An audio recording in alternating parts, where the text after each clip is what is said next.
کو ہدایت دیتا ہے تو اس کے ذریعے ہیں. تو یہ خواب جو ہے بندوں کو ہدایت دینے کا ایک راستہ ہے.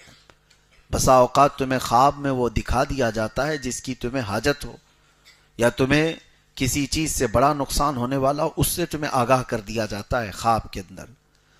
تو خوابوں کی تعبیر ایک اپنا علم ہے، لیکن آپ کو میں بتاؤں جو اس کا علم رکھنے والے علماء ہیں انہی سے خوابوں کی تعبیر پوچھی جائے.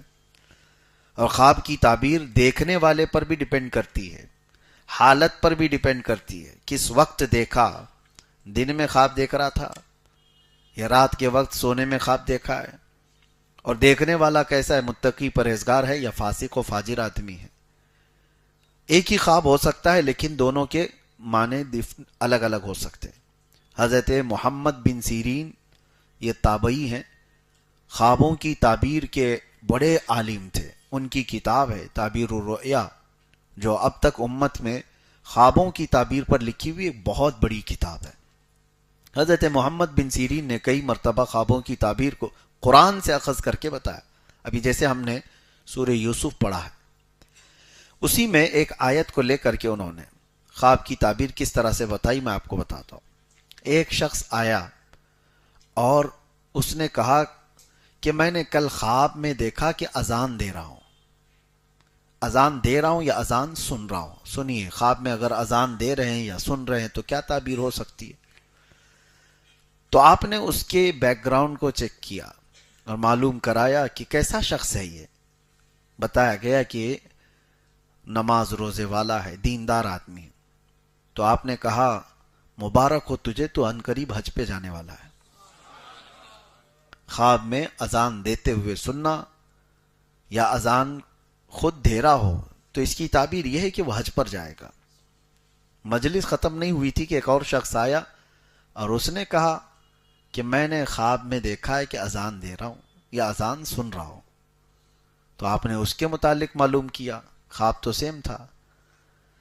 تو معلوم کیا تو پتہ چلا کہ یہ جھوٹا آدمی ہے، فاسق و فاجر ہے، فلاں فلاں چیزوں میں مبتلا رہتا ہے. تو آپ نے کہا تو نے خواب میں اذان سنا، عنقریب تو چوری کے جرم میں پکڑا جائے گا. کتنی ڈیفرنٹ ہے، بہت زیادہ الگ ہے. دیکھا کچھ اور ہے اور اس کی تعبیر، اور دونوں کو انہوں نے قرآن کی آیت سے بتایا. پہلے والے کو کہا، اللہ قرآن میں فرماتا ہے وَأَذِّن فِي النَّاسِ بِالْحَجِّ، جہاں حج کا ذکر آیا ہے وہاں اذن کہا ہے اللہ تعالیٰ نے کہ بلاؤ لوگوں کو، اذان دو یعنی اعلان کرو. اس آیت سے کہا کہ وہ حج پر جانے والا ہے. اور دوسرے کو جو چوری کا آپ نے فرمایا چوری میں پکڑا جائے، اس کو بھی آیت سے بتایا.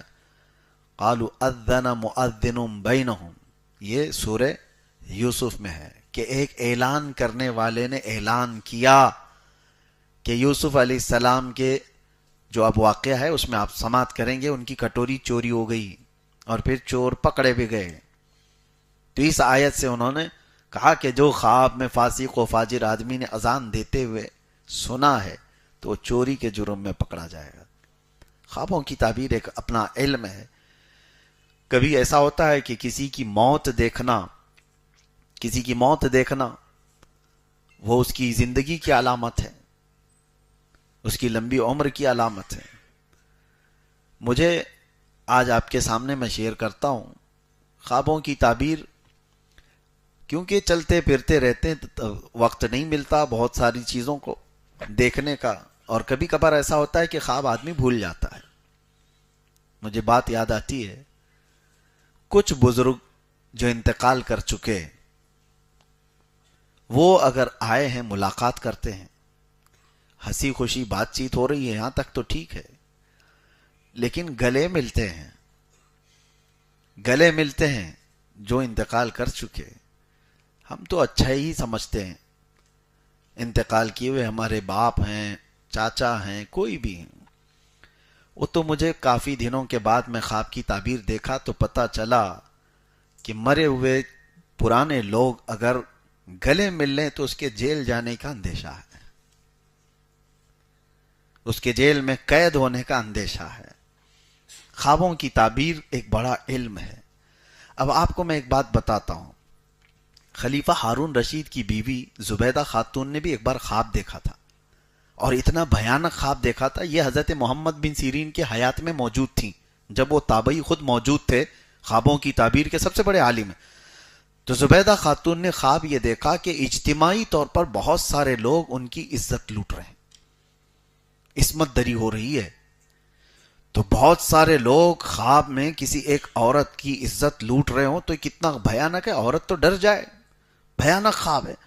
صبح اٹھی تو پریشان ہوئی، کس سے خواب کی تعبیر پوچھوں؟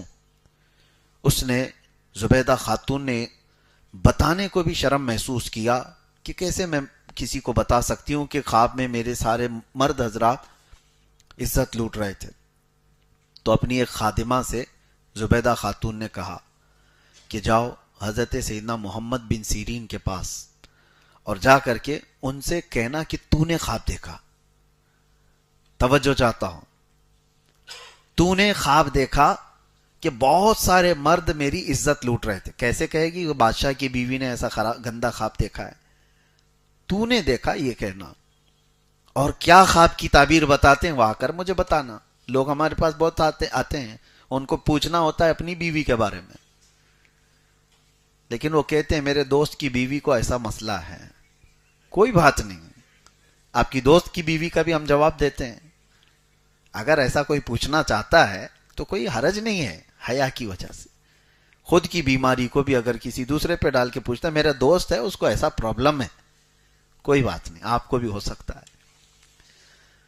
تو ہمیں اتنا تو اندازہ ہوتا ہے۔ تو یہ زبیدہ خاتون نے بھیجا اپنی خادمہ کو یہ کہہ کر کے تو کہنا کہ تو نے خواب دیکھا ہے۔ اب ہوتا کیا ہے سنیے، ایسے خوابوں کو آپ ہمارے پاس مت بھیجنا۔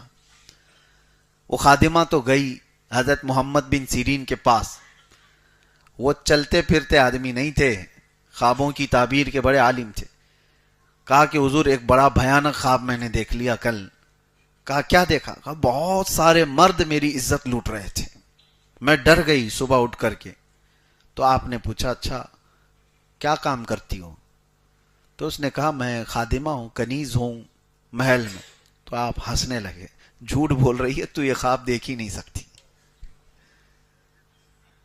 تو نے یہ خواب دیکھا ہی نہیں، جھوٹ کیوں بول رہی ہے؟ اس نے کہا آپ کو کیسے پتا؟ کہا پتا ہے، تو خدمت کرنے والی باندی ہے اور یہ اس قسم کا خواب تو نہیں دیکھ سکتی۔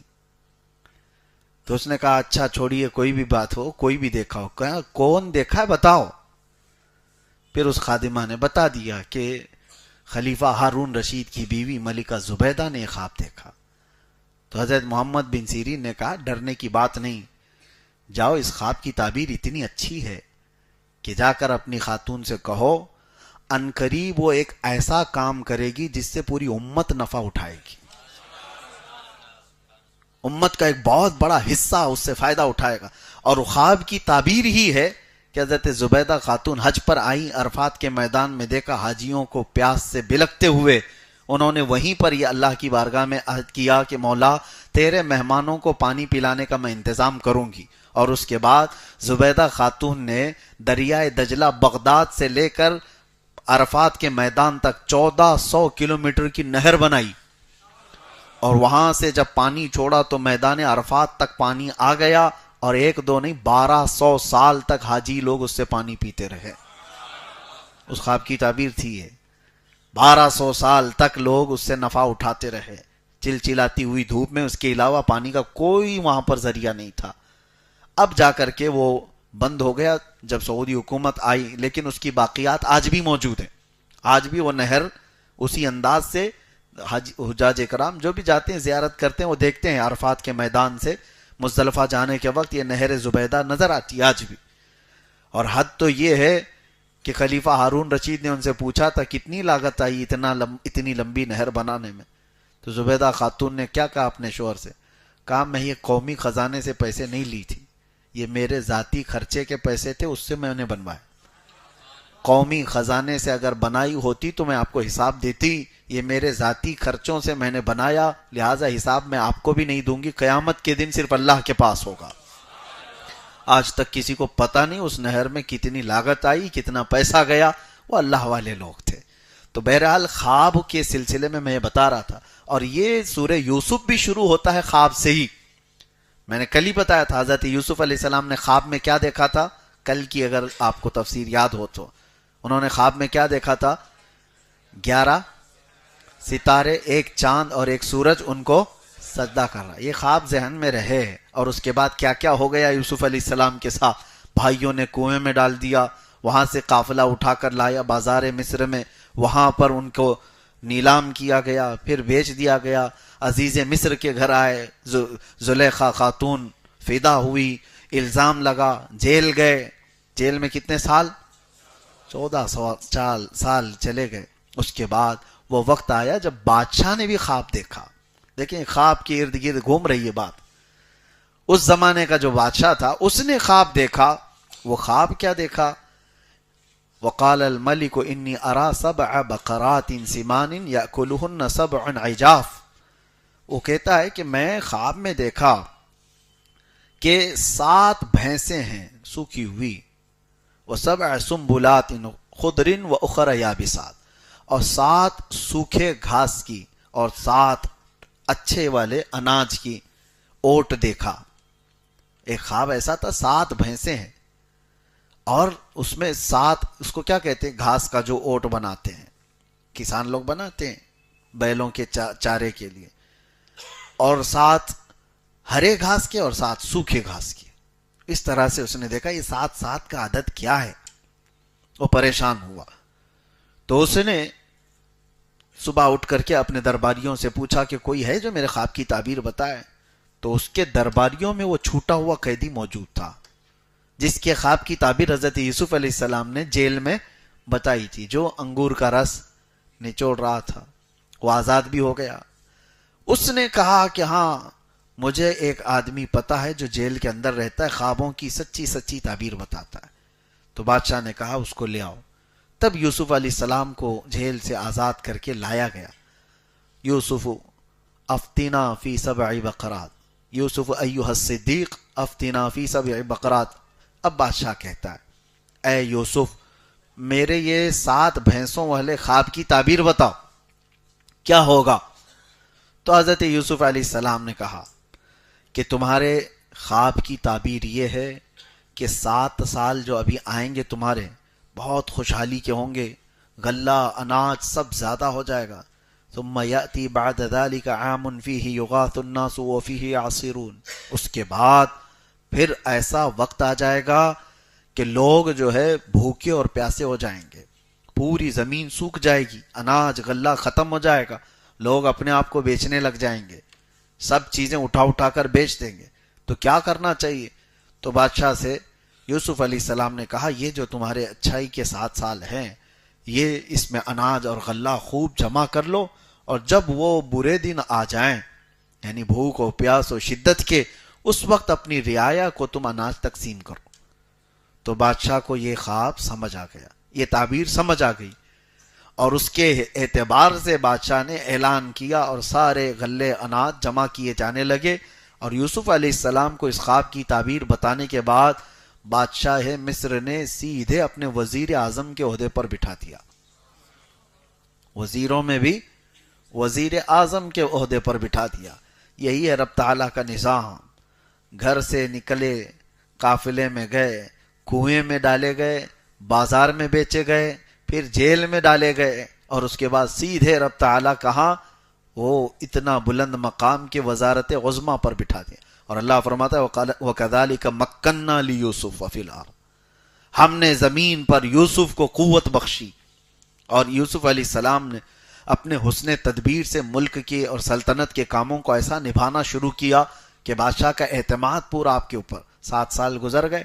اس کے بعد جو قحط کے 7 سال آئے، وہ آگے کے جو 7 سال تو ساری رعایا پریشان تھی، ہر جگہ سے لوگ بھوکے اور پیاسے، اور کچھ بھی نہیں تھا. سب لوگوں نے جانور بیچ دیے، گھر بیچ دیے، اپنے آپ کو بھی بیچنے لگ گئے.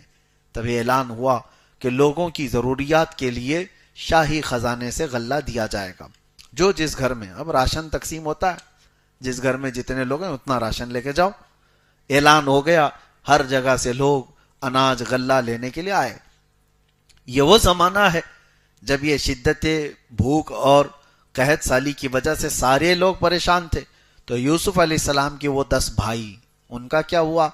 وہ حضرت یعقوب علیہ السلام کی ناراضگی ہی مول لے کر جی رہے تھے۔ یعقوب علیہ السلام کا حال یہ تھا کہ اپنے بیٹے کی جدائی کے غم میں روتے روتے ان کی آنکھیں چلی گئی تھی۔ نبی تھے یعقوب علیہ السلام، لیکن یوسف علیہ السلام سے بے انتہا محبت کرتے تھے، اور اتنا غم تھا آپ کو کہ آپ کی بینائی چلی گئی۔ تو اللہ تبارک و تعالیٰ نے حضرت یعقوب علیہ السلام کے دل کو سکون دینے کے لیے ایک اور بیٹا عطا کیا یعقوب علیہ السلام کو، جن کا نام بنیامین رکھا گیا۔ بنیامین، یوسف علیہ السلام کے جانے کے کئی سالوں بعد بنیامین پیدا ہوئے، اور حضرت یعقوب علیہ السلام اب یوسف علیہ السلام کے مقام پر بنیامین کو زیادہ پسند کرتے تھے، اپنے قریب رکھتے تھے، ان سے محبت کرتے تھے، جیسے یوسف علیہ السلام کے ساتھ تھا۔ بہرحال اب غلہ اور اناج جب بٹنے کی بات آئی تو یہ 10 بھائیوں کو بھی حضرت یعقوب علیہ السلام نے کہا، جاؤ بادشاہ مصر غلہ اور اناج تقسیم کر رہا ہے، تم لوگ بھی اپنے حصے کا لے آؤ۔ یہ 10 لوگ نکلے اور آئے۔ ان کو تو خبر ہی نہیں ہے یوسف کہاں ہیں، یہ تو کنویں میں ڈال کر ختم سمجھ رہے تھے، ان کی زندگی کا خاتمہ سمجھ بیٹھے تھے۔ اس کنویں سے، زہریلے کنویں سے بھلا زندہ کون نکلے گا جس میں یہ لوگ ڈال کے آئے تھے؟ لیکن اللہ جہاں سے چاہے نکالے۔ اب یہ 10 آئے اور غلہ جب تقسیم ہو رہا تھا تو یہ لوگ جیسی آئے، حضرت یوسف علیہ السلام نے ان کو دیکھا، دیکھتے ہی پہچان لیا، اور ان لوگوں نے حضرت یوسف علیہ السلام کو نہیں پہچانا۔ بادشاہ وقت کا وزیر اعظم اتنے بڑے مقام پر ہے، حضرت یوسف علیہ السلام نے ان کو دیکھا، اور یوسف علیہ السلام کو معلوم تھا کہ ایک اور بھائی میرا چھوٹا یعقوب علیہ السلام کا نور نظر بن چکا ہے، بہت عزیز ہے۔ تو حضرت یوسف علیہ السلام نے ان سے کیا کہا؟ ہم تمہیں غلہ نہیں دیں گے۔ تمہارے گھر میں کتنے لوگ ہیں؟ کہا 10 اور ایک ہمارا بھائی۔ کہا جاؤ اس کو بھی لے آؤ، اس کو لے کر کیا ہو؟ انہوں نے کہا نہیں، اس کو ہمارے ابا نہیں بھیجیں گے۔ کہا کیوں نہیں بھیجیں گے؟ کہا اس سے پہلے ہمارا ایک بھائی ایسے ہی غائب ہو گیا، اس کے ساتھ حادثہ ہوا، فلاں فلاں سب۔ وہ کس کو کہہ رہے ہیں؟ یوسف علیہ السلام کو کہہ رہے ہیں۔ اور کہا کیا وہ اب ہمارے والد کا نور نظر ہے، اس کو ہم نہیں لا سکتے۔ تو حضرت یوسف علیہ السلام نے کہا میں بھی اس وقت تک تمہیں غلہ نہیں دوں گا جب تک اس بھائی کو نہیں لاؤ گے۔ اب کیسے لائیں؟ تو اس کے بعد حضرت یوسف علیہ السلام نے ان کو واپس بھیجا۔ وہ گئے روتے گڑ گڑاتے اپنے ابا سے کہنے لگے، بادشاہ مصر کا جو وزیر اعظم ہے وہ بڑا سخت ہے، وہ کہتا ہے جب تک چھوٹے بھائی کو نہیں بھیجیں گے وہ دے گا نہیں۔ حضرت یعقوب علیہ السلام جلال میں آ گئے اور کہا اس سے پہلے بھی تم لوگوں نے ایسی ہیلے بہانے کر کے مجھ سے یوسف کو دور لے کے، اور کچھ وہاں ان کے ساتھ غلط ہوا، میں نہیں چاہتا کہ میرے اس چھوٹے سے بیٹے کو بھی تم لوگ کچھ کرو۔ انہوں نے قسمیں کھائی، قدموں پہ گرے اور کہا کہ ہم سے جو خطا ہوئی، اتنے سالوں سے ہم آپ کی ناراضگی مول لیے ہوئے ہیں، ہرگز ایسا نہیں ہوگا، پوری ان کی حفاظت کریں گے، ان کے بغیر تو بادشاہ ہمیں کچھ دینے کو راضی بھی نہیں۔ حضرت یعقوب علیہ السلام نے ان کو بھیج دیا، چھوٹے بیٹے کو بھی، بنیامین کو لے کر کے 10 بھائی آئے۔ تو حضرت یوسف علیہ السلام نے سب کو دیکھا، اور اس کے بعد غلہ جب تقسیم کر رہے تھے، سونے کی کھٹوری سے اناج دیا جاتا تھا۔ یوسف علیہ السلام نے اپنے چھوٹے بھائی کے جھولے میں وہ سونے کی کھٹوری ڈال دی، اور اس کے بعد سب کو بھیج دیا۔ تھوڑی ہی دیر گزری تھی کہ آپ نے اعلان کروایا کہ شاہی خزانے کی کھٹوری چوری ہو گئی، ناکہ بندی کی جائے اور تلاشی لی جائے، کون لوگ ہیں جنہوں نے یہ چرایا ہے۔ سب کی تلاشی لی گئی تو وہ 10 بھائیوں کے بعد جو چھوٹے تھے بنیامین، ان کے جھولے میں مل گئی، ان کو پکڑا گیا، کہا گیا کہ ان کو پکڑا جائے گا۔ یوسف علیہ السلام جیسے ہی ان کو پکڑ کر کے لائے، اب تو وہ رونا دھونا شروع کر دیے، ہمارے ایک بھائی کے ساتھ ایسا ہوا ہے پہلے، اب ہمارے باپ ہمارا اعتبار ہی نہیں کریں گے، اگر ان کے ساتھ بھی ایسا ہوا تو آپ رحم کرو۔ قالوا یا ایھا العزیز ان لہ ابا شیخا کبیرا فخذ احدنا مکانہ انا نراک من المحسنین۔ وہ کہتے ہیں ہم میں سے کسی ایک کو پکڑ کے رکھ لو، اس کو چھوڑ دو، یہ 10 ہے نا، ہم ان میں سے کسی ایک کو رکھ لو، آپ اس کو چھوڑ دو، آپ بہت اچھے لگتے ہو۔ انہوں نے کہا وہی کل والی بات میں نے جو کہا، جیل والوں کو جس کی ضرورت ہے اس کو ہی پکڑا جاتا ہے۔ حضرت یوسف علیہ السلام نے کہا قال معاذ اللہ ان ناخذ الا من وجدنا